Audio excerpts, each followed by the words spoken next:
Here's a question for you. What's the most important part of workplace safety? Is it rules, regulations, engineering, leadership? Well, today's guest, Frank Engli, believes that none of those things matter unless you have a culture of care. Moving from punishing way of looking at safety to a more caring and collaborative method. Frank Engli has 38 years of experience in oil and gas, and he's watched the culture go from a situation of crime and punishment to people actually looking out for each other and trying to make sure that they intervene in unsafe acts and do the right thing. We all have to look after ourselves, but we also owe a certain amount of care and collaboration with our coworkers. It's a great conversation where we talk about leadership and culture and really the growth of an industry over an almost 40-year period. So whether you're a safety professional, an industry leader, or you just really care about leadership and people's safety, today's episode's for you. I hope you enjoy it. Thanks for tuning in. Welcome back to the Bridge Podcast.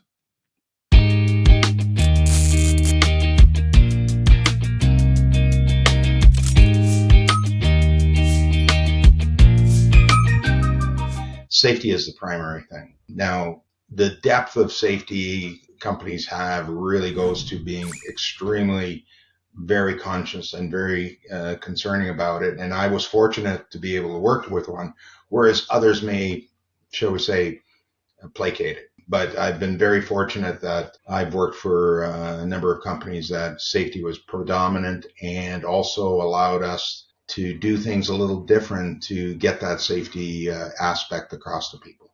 So you feel like there's more caring about it from both sides, from leadership down and from field up?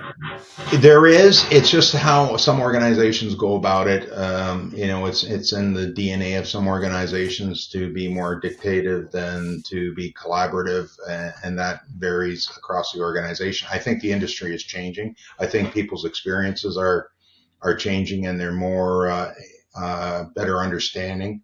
Generationally, we've changed over. People with thick heads like myself are moving on. It's now the newer workforce. It's been entailed in the trade schools and the school and technical schools about that. That is a predominant thing that everybody needs to be able to look for. And again, it's not safety as an individual. It's the collective safety aspect to it.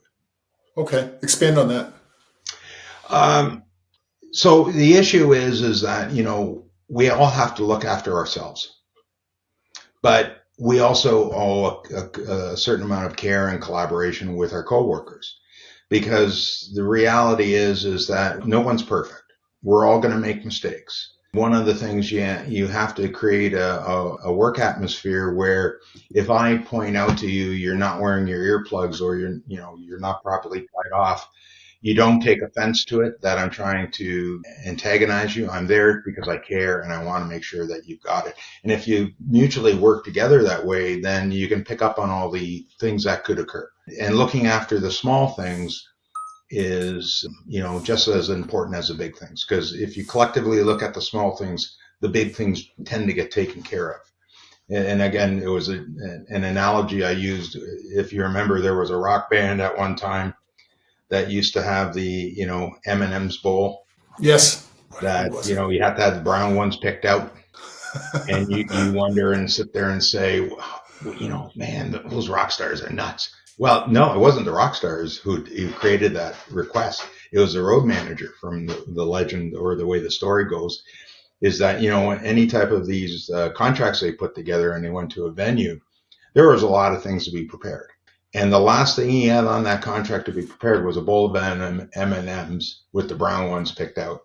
Doesn't matter the color. But when he went into the hotel room and he saw that there, or to the venue that they were at and saw that there, he knew somebody went through and got all those things ready. Oh, and again, that's smart.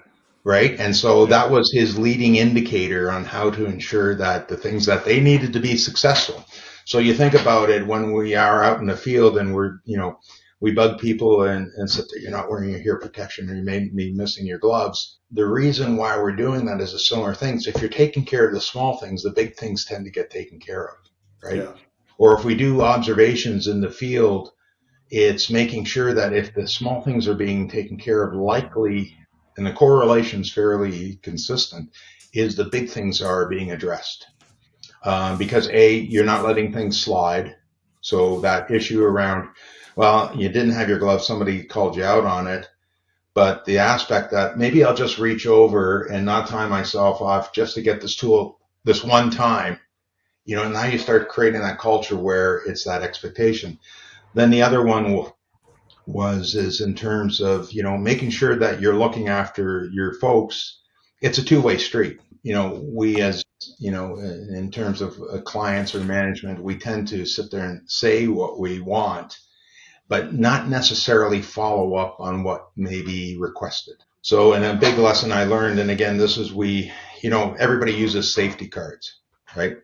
And if you have a thing, submit your cards. And, we're following along with, the traditional, maybe, during a turnaround or on day-to-day maintenance, you receive maybe 5 week or maybe 50 during a turnaround, and you'd follow up on them and you take care of them. But again, when we were working with this consultant, they said, well, what if you really looked after those cards?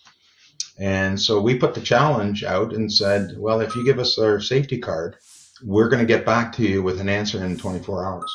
We did that with the exception of one leak in a trailer. I couldn't get that leak fixed properly. It just kept on reopening. But that's on a different side. Is what it did was it changed the dynamic. So people, you get these cards with little things on it, and you followed up and you told people this is what we're doing.